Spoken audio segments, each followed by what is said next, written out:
আসসালামু আলাইকুম ওয়া রাহমাতুল্লাহি ওয়া বারাকাতুহু। নুমান ইবনে বাশির রাদিয়াল্লাহু তাআলা হতে বর্ণিত, তিনি বলেন, আমার পিতা তার সম্পদ থেকে আমাকে কিছু সম্পদ প্রদান করেন। আমার মা বলেন, আমি সন্তুষ্ট হতে পারছি না যতক্ষণ পর্যন্ত আপনি রাসূল সাল্লাল্লাহু আলাইহি সাল্লামকে সাক্ষী না করেন। তখন আমার পিতা আমাকে নিয়ে রাসূল সাল্লাল্লাহু আলাইহি সাল্লামের নিকট আসেন এবং রাসূল সাল্লাল্লাহু আলাইহি সাল্লামকে আমাকে সম্পদ দেওয়ার ব্যাপারে সাক্ষী হতে বলেন।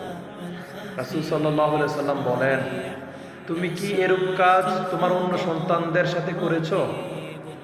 জবাবে আমার পিতা বলেন, না।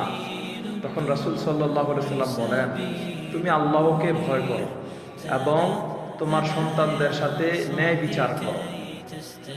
এ কথা শুনে আমার পিতা সেখান থেকে চলে আসেন এবং আমাকে দেওয়া সম্পদ ফিরিয়ে নেন। এ হাদিস থেকে আমাদের শিক্ষা হলো, আপনি আপনার এক সন্তানকেই সকল কিছু দান করবেন না।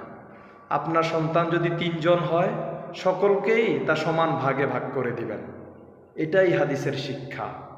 এরকম ভিডিও পেতে অবশ্যই আমার চ্যানেলটি সাবস্ক্রাইব করেন। Do subscribe.